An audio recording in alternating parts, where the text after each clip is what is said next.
सुप्रभात प्यारे बच्चों, आज हम एक कविता का अध्ययन करेंगे जिसका शीर्षक है मनुष्यता। मनुष्यता कविता जो है मैथिली शरण गुप्त जी द्वारा लिखी गई है। मैथिली शरण गुप्त जी इन्हें राष्ट्रीय कवि की उपाधि मिली थी। ठीक है, इनका जन्म सन 1886 में हुआ था और उत्तर प्रदेश के झांसी में चिर गांव में हुआ था इनका जन्म। तो इन्होंने इनकी प्रमुख जो रचनाएं हैं वो हैं जयद्रथ वध, साकेत और यशोधरा। तो इनका देहांत हुआ था सन 1964 में। तो बच्चों, ये कविता मैथिली शरण गुप्त जी द्वारा लिखी गई है। तो आइए अब अध्ययन करते हैं हम इस कविता का। मनुष्यता। विचार लो कि मृत्यु हो, न मृत्यु से डरो कभी। मरो परंतु यो मरो कि याद जो करे सभी। हुई न यो सो मृत्यु तो वृथा मरे वृथा जिए। मरा नहीं वही कि जो जिया न आपके लिए। वही पशु प्रवृत्ति है आप ही चरे। वही मनुष्य है कि जो मनुष्य के लिए मरे। मनुष्य के लिए मरे, मनुष्य के लिए मरे। प्यारे बच्चों, अब मैं इसका अर्थ समझाती हूँ। विचार लो कि मृत्यु हो, न मृत्यु से डरो तुम। मृत्यु होता नश्वर। मैथिली शरण गुप्त जी इसमें समझाना चाहते हैं कि ये बात आप सभी सोच लो, मन में विचार कर लो, समझ लो कि मनुष्य का शरीर नश्वर है। ठीक है, मृत्यु है, क्या हो गया, नश्वर है। एक ना एक दिन तो सभी ने मरना ही है। न मृत्यु से डरो कभी। जब मृत्यु आनी ही है तो फिर मृत्यु से क्या डरना। तो मृत्यु से डरने की कोई आवश्यकता नहीं है। हर किसी की मृत्यु तो होनी ही है, ये तो निश्चित है। मरो परंतु यो मरो की याद जो करे सभी। मरना तो सभी नहीं है, मरना तो है ही है, लेकिन मरो ऐसे कि याद जो करें सभी, कि आपके मरने के बाद भी आपको सभी याद करें। आप मरने के बाद भी मरे नहीं, बल्कि अमर हो जाएं। सभी की जुबान पे आपका नाम हो, सभी आपको याद करें। हुई न यूं सु मृत्यु तो वृथा मरे वृथा जी। वृथा होता है बेकार। ठीक है, अगर सुमृत्यु होता है अच्छी मृत्यु। अगर आपकी अच्छी मृत्यु नहीं हुई, सुमृत्यु नहीं हुई, यानी कि आप किसी अच्छे काम के लिए नहीं मरे, आपने देश के लिए बलिदान नहीं किया या दूसरों के लिए कोई अच्छा काम नहीं किया, तो वो मृत्यु भी बेकार है। तो जो आज तक आपने जीवन जिया वो भी बेकार। ठीक है, वो जीवन भी बेकार है जो बिना किसी की सहायता के आपने जिया, और वो मृत्यु भी बेकार है जो अपने लिए मरे, अपने लिए जिए। तो उस मृत्यु का कोई लाभ है और ना ही उस जिंदगी का कोई लाभ है। ठीक है, वृथा मरे, वृथा मतलब बेकार नहीं। जो मरना बिना किसी की मदद के मरना है, वो मरना भी बेकार है और जीना भी बेकार है। वृथा हो गया बेकार। मरा नहीं वही कि जो जिया ना आपके लिए।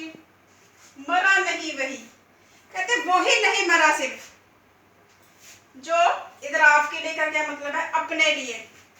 जो इंसान अपने लिए नहीं जिया वही अमर हुआ। ठीक है, अगर हम अपने लिए जिए, अपनों के लिए, हमने हमेशा लोग क्या करते हैं, सिर्फ अपने लिए सोचते हैं, अपनों के बारे में सोचते हैं, जो है कि चलो मैं अपने परिवार के लिए कर लूँ, मैं अपने लिए कर लूँ।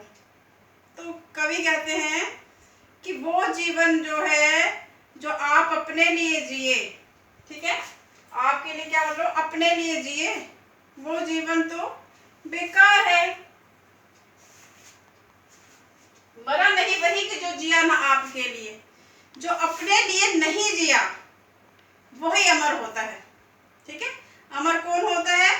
जो अपने लिए नहीं जीता, जो दूसरों के लिए जीता है, जो दूसरों के लिए मरता है, वही अमर होता है। वही पशु प्रवृत्ति है, आप ही चरे। ठीक है, पशु प्रवृत्ति क्या होता है? पशु की आदत। पशु की क्या आदत होती है? आप ही चरे। वो सिर्फ अपने बारे में ही सोचते हैं। आप ही क्या हो गए यहाँ पे? सिर्फ अपने बारे में ही सोचते हैं, अपने स्वार्थ के बारे में सोचते हैं, अपने लिए और अपनों के लिए ही सोचते हैं। तो कह रहे हैं, कवि कहते हैं कि ये तो पशु प्रवृत्ति है। ठीक है, अपनों के लिए जीना या अपने लिए जीना, वो तो पशु की प्रवृत्ति है, अपने बारे में सोचता है। वही मनुष्य है कि जो मनुष्य के लिए मरे। मनुष्य वही है जो मनुष्य के लिए मरे। ठीक है, तो बच्चों ये थी हमने पहली पंक्तियां जो उन्होंने दी थी वो हमने पढ़ ली। इसमें मुख्य रूप से यही बताया गया है कि मनुष्य वही होता है जो दूसरे मनुष्य के लिए जीता है, जो दूसरों के लिए जीता है। जीना भी वही है जो दूसरों के लिए जीना है, मरना भी वही है जो दूसरों के लिए मरना है।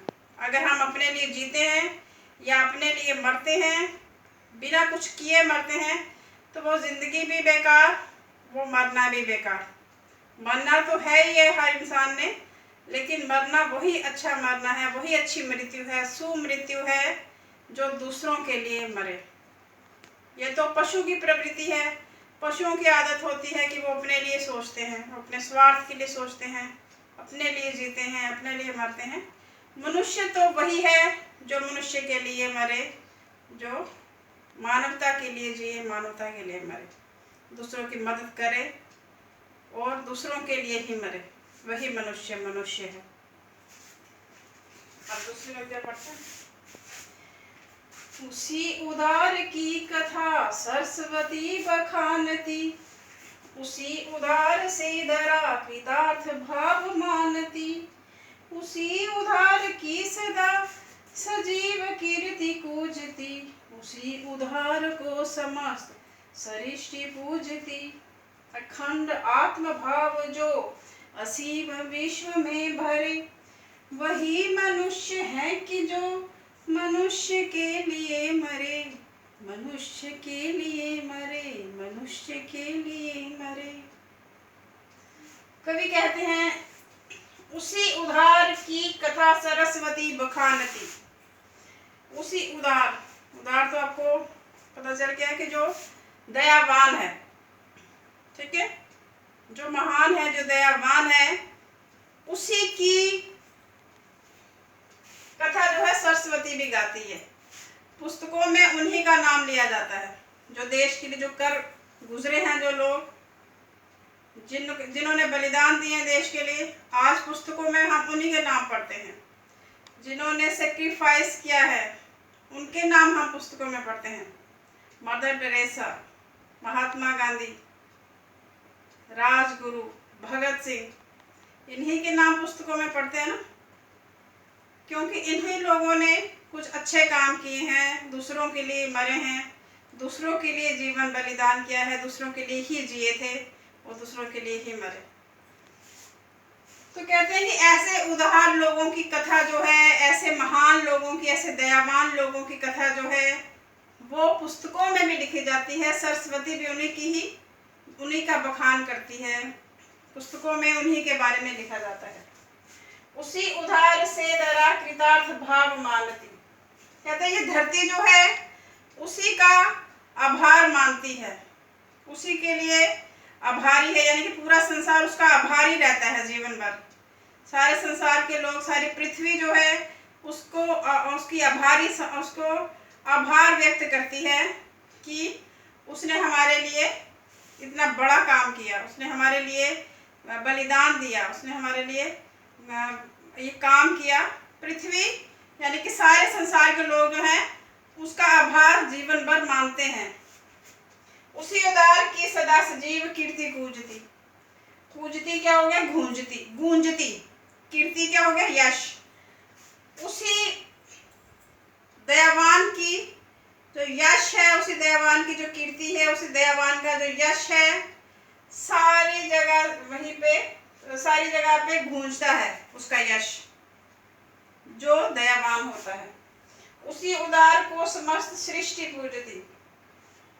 सृष्टि का होता है संसार, सारा संसार जो है उसी की पूजा करता है जो दूसरों के लिए मरता है, जो दयावान होता है। अखंड आत्म भाव जो असीम विश्व में भरे। अखंड होता है जिसके टुकड़े नहीं हो सकते। आत्म भाव होता है अपनापन, अपनेपन का भाव। जो व्यक्ति संसार में ये भाव छोड़ के जाता है, ये भाव व्यक्त करता है कि हम सब एक हैं, ये संसार एक परिवार की तरह है, कुटुंब की तरह है, ऐसे भाव जो हम सबको सिखाता है। अखंड आत्म भाव जो असीम विश्व में भरे। इस संसार में जो ये भाव बढ़ता है कि हम सब एक परिवार समान हैं, हम सब अलग अलग नहीं हैं, हम सब अखंड नहीं है। अखंड का होता एक साथ है, खंड होते हैं जिसके टुकड़े होते हैं, अखंड होते हैं जिसके टुकड़े नहीं हो सकते। तो हम सब जुड़े हुए हैं, सब परिवार की तरह हैं। जो व्यक्ति लोगों में ये भाव भरता है वही मनुष्य है कि जो मनुष्य के लिए मरे, वही सही मनुष्य है। ठीक है, जो मनुष्य के लिए मरता है वही मनुष्य है, वही मनुष्य है। शुद्धार्थ रंति देव ने किया करस्थ थालबी, तथा दधीचि ने दिया प्राणार्थ अस्थि जाल भी। उशीन क्षितिज ने सब मास दान भी किया, सहर्ष वीर कर्ण ने शरीर चरम भी दिया। अनित्य देह के लिए अनादि जीव क्या डरे, वही मनुष्य है कि जो मनुष्य के लिए मरे, वही मनुष्य है कि जो मनुष्य के लिए मरे। प्यारे बच्चों, इन पंक्तियों में कवि मैथिली शरण गुप्त जी कहते हैं कि मनुष्य वही होता है जो मनुष्य के लिए मरता है।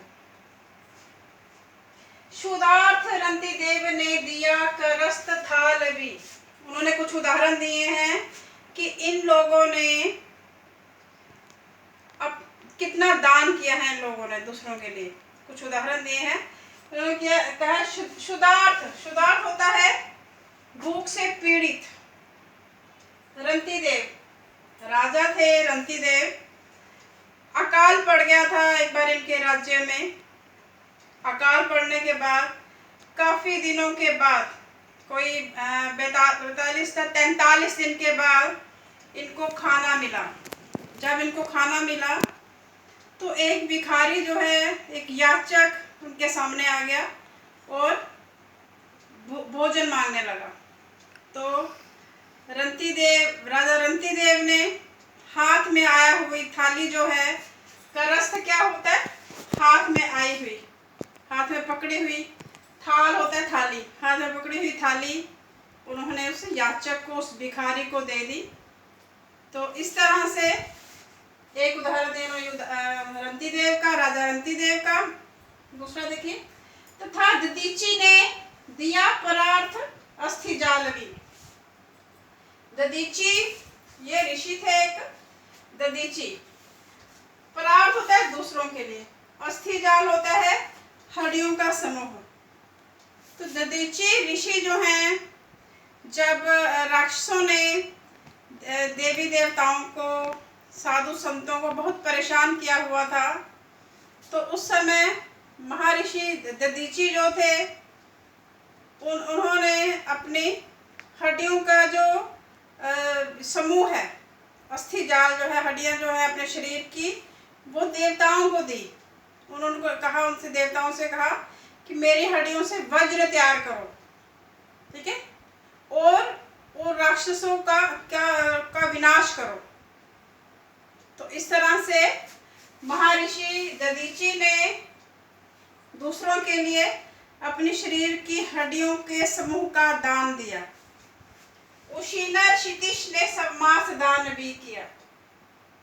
उशीनर यानी कि गंधार नरेश जो थे, गंधार देश के राजा जो हैं उस क्षितिश होता राजा, उसने गंधार देश के राजा ने सब मांस दान भी किया। उन्होंने अपना मांस दान कर दिया। एक बार एक बाज जो है, एक गिद्ध जो है, वो कबूतर को उसने पकड़ लिया।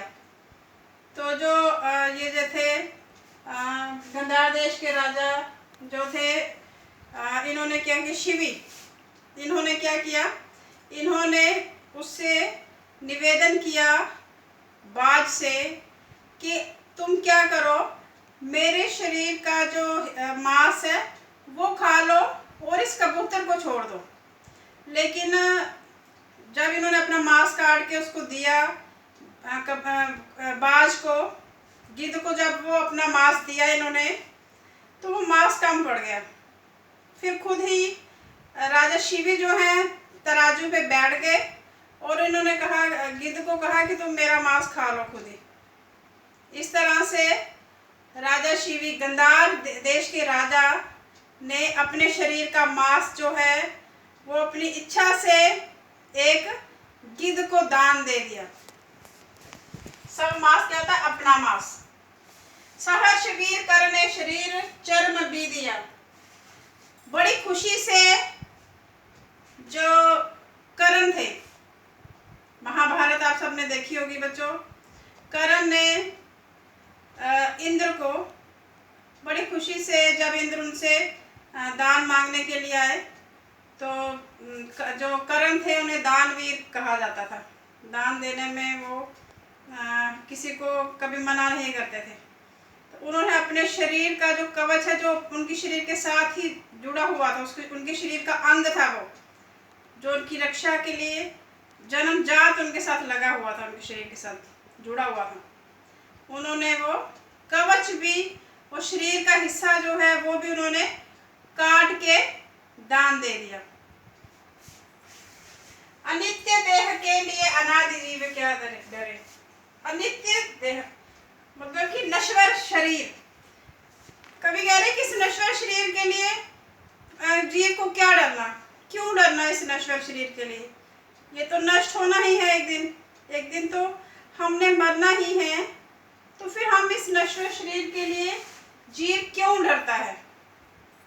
वही मनुष्य है कि जो मनुष्य के लिए मरे। वास्तव में मनुष्य तो वही है जो मनुष्य के लिए मरता है। आगे देखिए, सहानुभूति चाहिए महाविभूति है यही, वशीकृता सदैव है भरी हुई स्वयं मही, विरुद्धवाद बुद्ध का दया प्रवाह में बहा, विनीत लोक वर्ग क्या न सामने झुका रहा, आहा वही उधार है परोपकार जो करे, वही मनुष्य है कि जो मनुष्य के लिए मरे, मनुष्य के लिए मरे, मनुष्य के लिए मरे।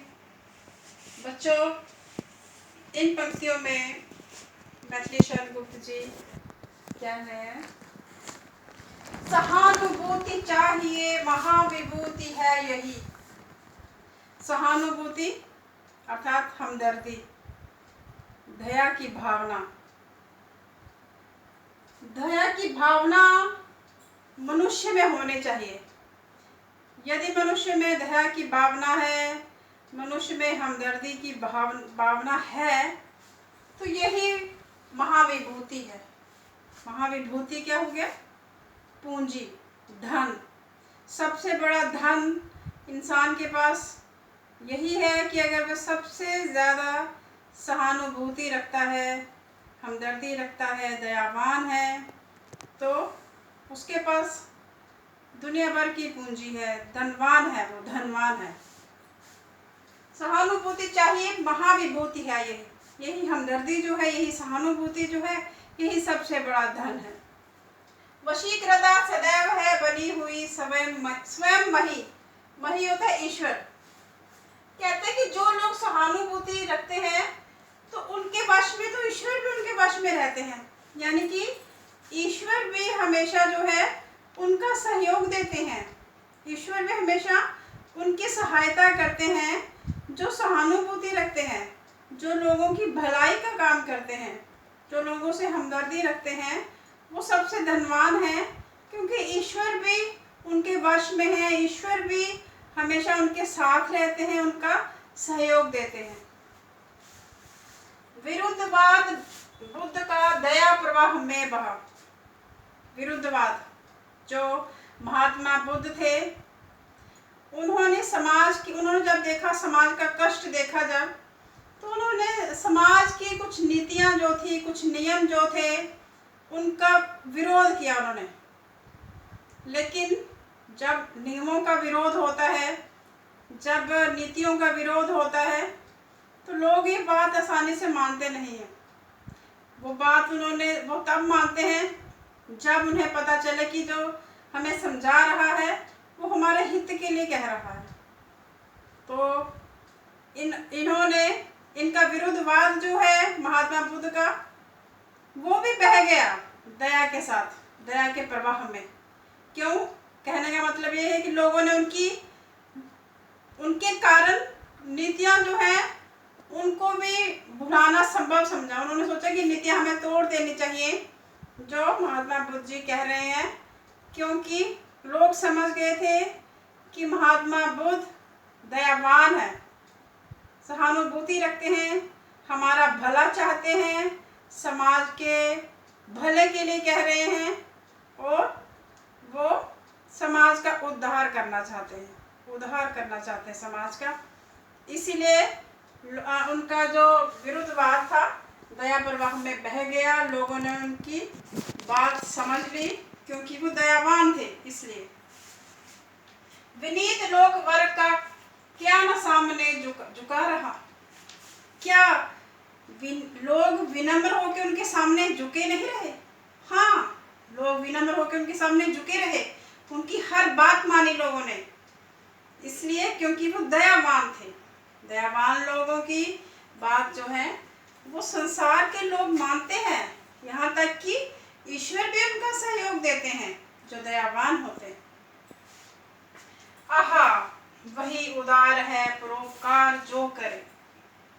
कवि कहते हैं ये बात बिल्कुल सही है कि परोपकार तो वही है, ठीक है, वही उदार है, यानी कि वही महान तो वही है जो परोपकार करता है, जो दूसरों के लिए जीता है, जो दूसरों की सहायता करता है। वही तो उदार है, वही तो श्रेष्ठ है, वही तो महान है, जो दूसरों पर परोपकार करता है, दूसरों का सहायता करता है, जो दूसरों। वही मनुष्य है कि जो मनुष्य के लिए मरे। कवि फिर से कहते हैं, मनुष्य वही है जो मनुष्य के लिए मरे।